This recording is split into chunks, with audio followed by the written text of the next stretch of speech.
Because if you're going to blame people for all the shit, you better blame them for all the good too. If you're going to give them credit for everything that's fucked up, then you have to give them credit for everything that's great.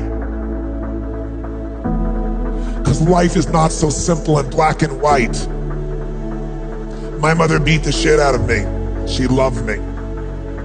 She was freaked out I was going to leave. I was her source of everything.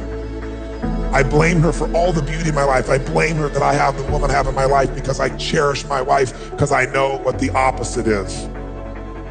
I blame her for the capacity to feel and care. I blame her for my insatiable hunger to end suffering for any human I can. Because I suffered a ton. If she had been the mother I had wanted, I would not be the man I am proud to be. If we can realize that life is always happening for us, not to us, game over. All the pain and suffering disappears. You know, any success program that I've ever had the good fortune to go through, whether it be a good book, a good set of tapes, a good seminar, almost every single one talks about the power of goal setting. Why? Because it's a fundamental key to all lifelong success plans you could possibly imagine. The challenge, of course, is we hear it so often, we tend to take it just a little bit for granted, don't we? I mean, get yourself on the point where you've heard it so often, you go, please don't talk about goal setting.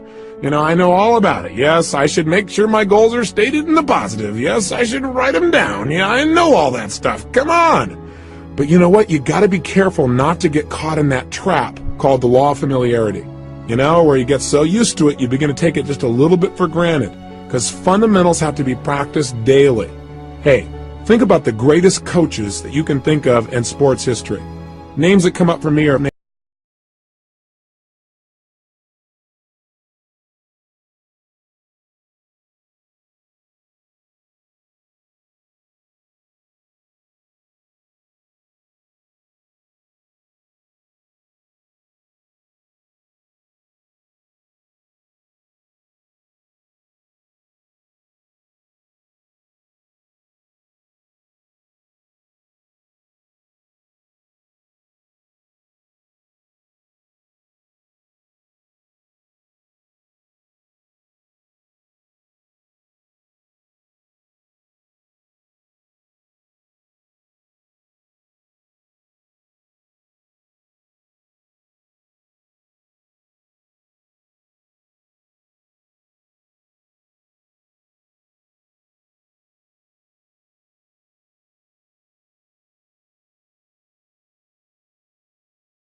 specific set of goals with a written plan for their achievement.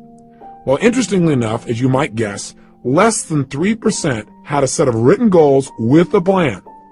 20 years later, in 1973, they went back and interviewed the surviving class members of the class of 53. And they interviewed these people to find out what were their lives like. Well, the interesting thing was the 3% that had written goals that specifically had a plan for their attainment appeared to be happier, more well-adjusted, more excited about their life as a whole. But see, those things are subjective. The one thing that's very measurable is this. The group of people who had written goals were worth more in financial terms than the entire other 97% that didn't have goals combined. Think about that. That's the power of goal setting. I can tell you in my own life, it has transformed me. That you can know all the techniques of how to condition yourself to succeed, but if you don't know why you're doing it, if you don't know what it is you're moving towards, then it's rare that you're going to get the most out of yourself. Years ago, I had the unique good fortune as I began to study some of these technologies for optimum performance. I was invited to go to Russia, and I spent over there approximately 2 weeks. During that time, I got a chance to explore many aspects of Russia. I got to go to the universities. I got the chance to meet with some of the people who were involved in optimum performance technologies.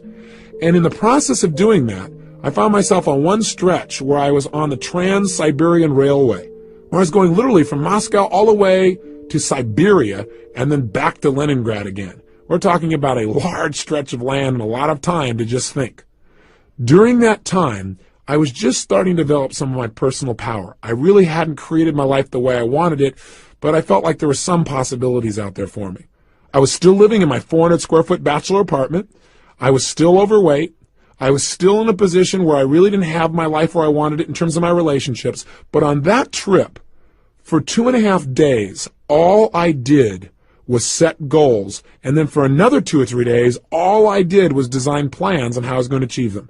And I set goals that were well beyond my present ability or skill. I had no idea how I was going to make them happen. And that's important. But I operated from a principle that's talked about in every religion known to man. So regardless of what you believe religiously or spiritually, it's a common law. And that is the power of absolute total belief and faith. I operated from the frame that if I could get inspired enough, if I found a goal that was exciting enough for me, I would figure out how to make it happen. Even though right now it might seem impossible, I would pull it off. And I laid out goals for my life in virtually every area, personally, emotionally, socially, spiritually, physically, financially. And I chunked down, what do I want in my life ultimately, and what do I want right now? And a lot of areas I thought, well, I can make it happen. I figured I can get control of my emotions. And so I set goals about how I wanted to be, how I wanted to communicate, how much joy I wanted to have, how much passion, how I want to live every single day, the kind of person I wanted to be as a human being. I described my relationships. I described the woman of my dreams in detail. I took 6 pages to describe exactly the kind of person, mentally, emotionally, socially, and spiritually I wanted in my life, and physically. Described her in detail. In addition, I described how I wanted my kids to be. I described everything. Now you might say, well, gosh, you're really creating a lot of limitations. I set goals, and I look at them, and then I review them and see if they still make sense to me. But I did it in detail. I also did it in the area of finances, and I set some pretty absurd goals. I decided I want to make $250,000 a year in personal income. At the time, I was making less than $3,000 a month. $3,000 was a good month. Guess what happened? I came back. I laid out this plan. In fact, I did the plan on the back of a map that I bought in Russia. I have it to this day where I broke down the whole thing. I show it oftentimes to people in my seminars so they get an idea of where I was and what I actually created just by designing the roadmaps necessary for success. I came back and began to implement it. A lot of my plans, I have to tell you, did not work out. But I achieved over 80% of my goals in less than 12 months. I mean, massive change. I went well beyond anything I dreamed of. I changed myself physically. I lost all the weight. I changed myself emotionally and developed the confidence that was necessary. I changed myself in my relationships massively. I attracted the woman of my dreams. I married her about a year after that. I had decided I wanted to have 4 kids. I got 3 instantly. What a deal. I was on a roll. I took myself from totally broke financially to over $1 million net worth in less than 12 months. You talk about massive change. My life changed in every level.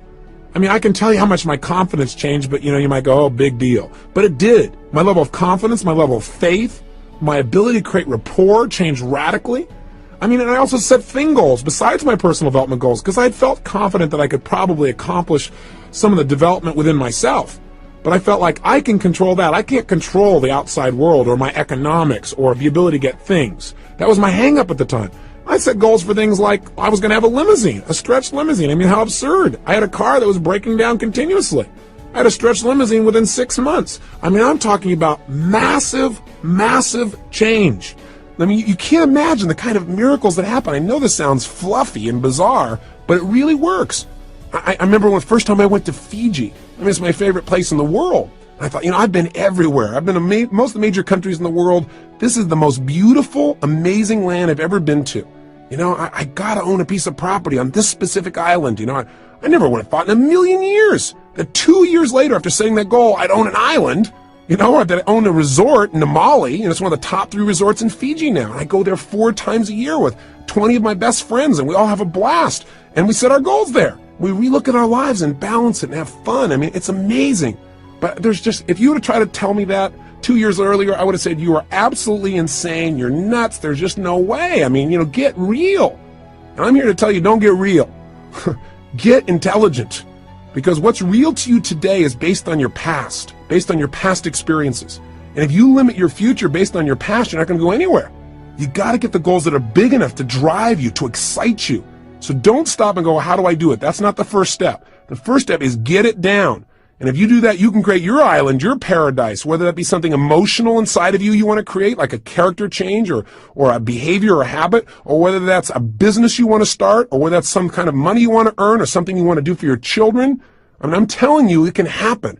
The magic that you've heard about and dreamed about is real, and it starts with a simplistic process of taking these generalized impulses of desire and starting to define them with more precision. This is the power of goal setting.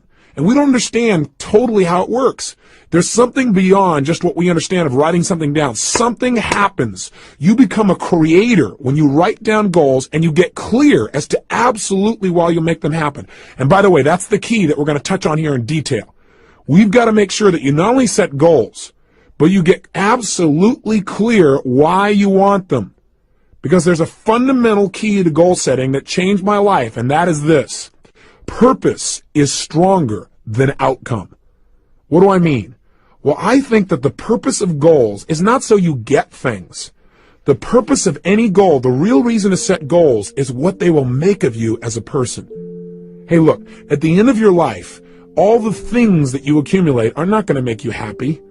At the end of your life, all you're going to have is who you've become as a person, the moments you've created in your life that you'll never forget. So some people in life, they go out and set goals and they do it blindly. They say, these are all things I want to have in my life. And they focus, let's say, on things. And there's nothing wrong with focusing on things. I want you to have as many things as you want. That's part of life too. That's part of the manifestation process of creating results. But if all you do is focus on getting things, it may cost you. Some people in their desire to get things have given up their own integrity of who they want to be, of what they want to create in their life. And you got to be careful of that. You got to make sure when you set a goal, you know why you're doing it. Hey, you might work real hard, for example, to do something thing-oriented. Let's say you want to make $1 million. But see, $1 million only motivates you so much. Becoming the kind of person who's able to manifest total abundance financially and physically for themselves and the people around them, that's rather exciting. Having the freedom that you think the money will give you, or having the ability to give, or having the ability to do things that you think that money will give you, or having more time, that'll motivate you a lot more than just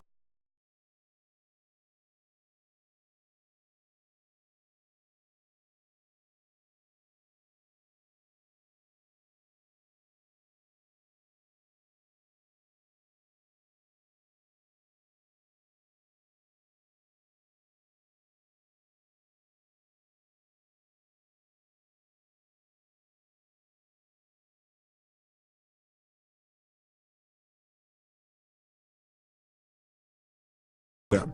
They don't realize that when they set a goal, they're now creating something in life. And finally, the biggest challenge, I think, is that these people don't know why they're going for their goals.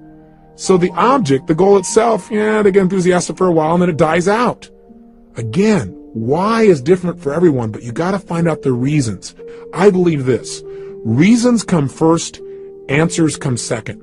If you get a big enough reasons to do something, to accomplish something, you can figure out how to do it. But if all you do is set up a goal and say, oh gosh, how am I going to go about it? You're not going to be inspired enough. It's not going to be compelling enough for you to really create long-term results. Every great success I know has figured out the why behind their goals, and that's their power. So in our process on the next tape tomorrow, when we do the goal-setting workshop itself, we're going to spend a good deal of time focusing on why do we want these goals after we've identified them, and secondly, how we're going to go about making it happen. But that's secondly. We're going to start from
the distinctions between where you want to be and where you are, and as you feel that distinction, your brain becomes dissatisfied.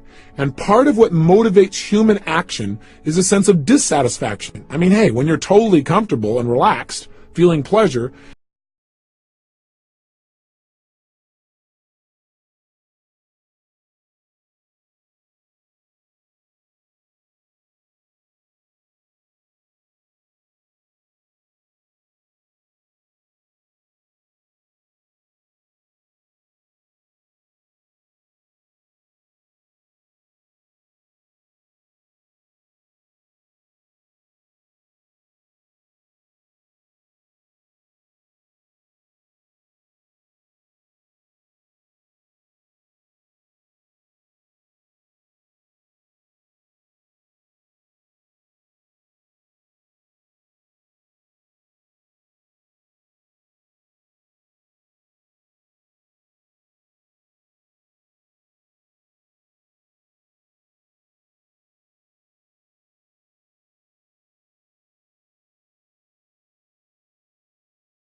pull out your success journal, and here's your assignment.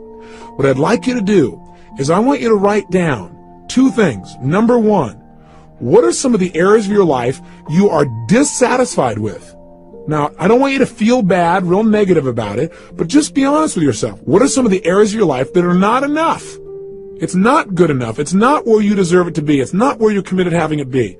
Take a look at yourself physically, emotionally, spiritually, intellectually, financially, in your relationships. So the question I want you to ask yourself is, what's not good in my life? What am I not satisfied with? And get inspired as you write it down, because whatever you write down, you're going to be able to change. And that's number 1. And make a good list of things you're dissatisfied with. That'll create some pressure inside of you to create some powerful new goals. And number 2, write down, what kind of beliefs would I have to have? What are a couple of additional beliefs, since we've talked about that earlier? What are 2 or 3 other beliefs that I would probably need to have in order to really set goals and achieve them? What are 2 or 3 new beliefs I'd need to live by in order to really start achieving my goals? That's your simple assignment for today. Just leave today with a focus on getting big enough whys. The power of why is the power to achieve your dreams. I'll see you tomorrow. Remember, live with passion.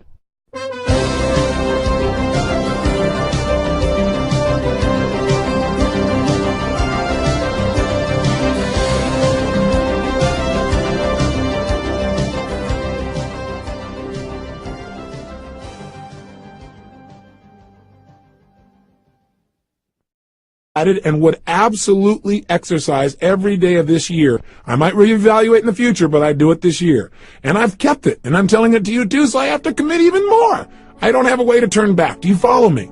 Use pressure to your advantage. Use committing to certain people to your advantage, people that will not let you off the hook. That's part of the why. Sometimes you don't feel like doing anymore, and the only why is, hey, because I don't want to not keep my word. That's okay. Whatever it takes to get you to follow through and create results. So this tape today is designed for primarily only one purpose, and that is to get you clear on the power of goal setting, what it can do to change you, and the critical element to success and goals, and that is creating a strong enough why and enough pressure to follow through.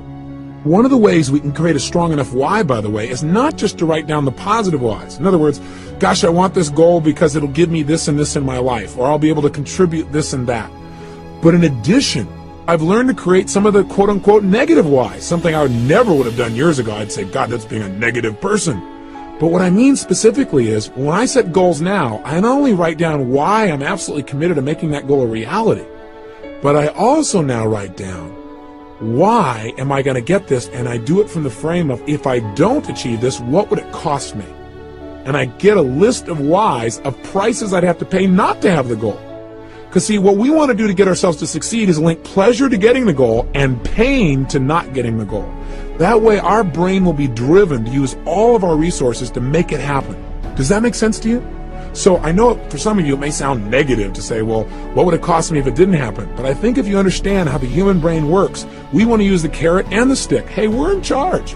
We can do this with anything with ourselves. And if we don't like our goals, we can change them at any time. Part of the power of goal setting is flexibility. Not just getting stuck because years ago you set a goal, reevaluating and saying, based on where I am and now in my life, is that still the right goal for me?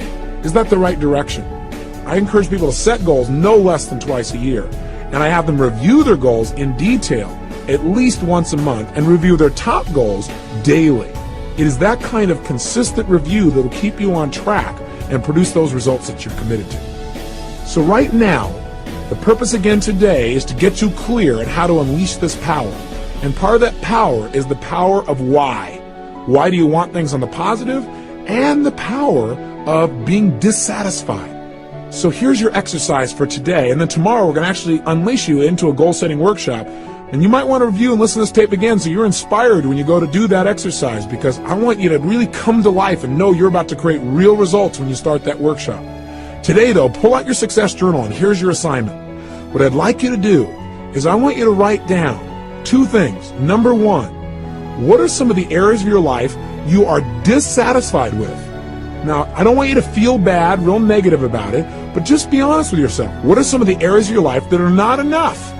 It's not good enough. It's not where you deserve it to be. It's not where you're committed having it be. Take a look at yourself physically, emotionally, spiritually, intellectually, financially, in your relationships. So the question I want you to ask yourself is, what's not good in my life? What am I not satisfied with? And get inspired as you write it down, because whatever you write down, you're going to be able to change. And that's number one. And make a good list of things you're dissatisfied with. That'll create some pressure inside of you to create some powerful new goals.